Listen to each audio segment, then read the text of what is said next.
Rejoignez le reste du monde à un même endroit et assistez à un événement regroupant 190 pays. Plongez dans leur riche histoire alors qu'elles prennent vie. Avec un petit extrait de la bande-annonce pour cette exposition universelle Dubaï, eh bien, on va s'intéresser au pavillon marocain. C'est l'un des plus hauts, spectaculairement construits en briques de terre. Et oui, à l'heure de la high-tech, un choix extrêmement réfléchi, vous allez l'entendre, pour l'architecte Tariq Oualalou. Une exposition universelle, depuis 1850, c'est un lieu d'expérimentation.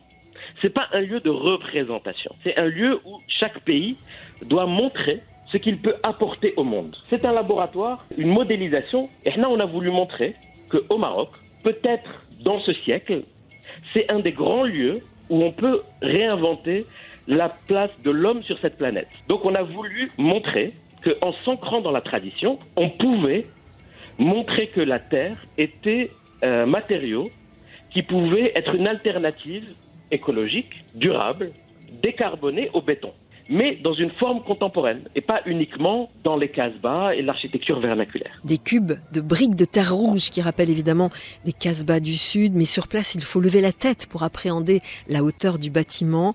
À l'intérieur, des arceaux géants de bois lisse. Jihad Chakib est le directeur du pavillon Maroc à l'exposition universelle, pavillon évidemment qu'il connaît comme sa poche. C'est un pavillon qui est sur 7 étages. C'est le plus haut pavillon à l'exposition Dubaï 2020. 33 mètres de hauteur et qui exprime vraiment tout le savoir-faire marocain en termes d'architecture, mais aussi en termes de contenu. À l'intérieur, des images qui sont projetées sur les murs, des images en 3D, de la musique. Vous pouvez assister à des rencontres, 13 salles en fait, qui vous accueillent pour un voyage dans le temps. Chaque salle d'exposition suit la même thématique qui est héritage pour le futur, depuis des origines inspirantes vers un progrès durable.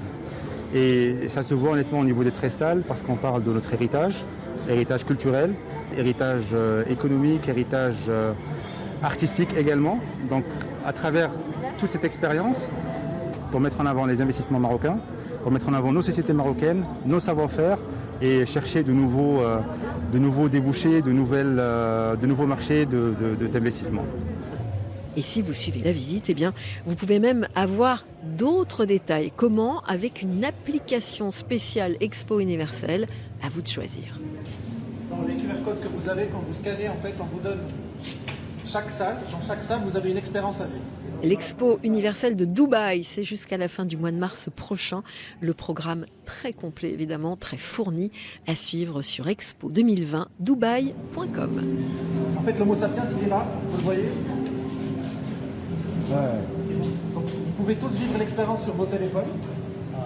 Et en fait, la Dawa, l'Homo sapiens qui a été trouvé, en fait, c'est la reconstitution du vrai Homo sapiens qui a été trouvé au Maroc, comme un IGR, qui en fait, quand vous cliquez dessus, il vous donne votre mission. Et la mission, c'est que vous avez l'étoile du Maroc et vous trouvez les 5 branches du Maroc dans les salles que vous allez visiter.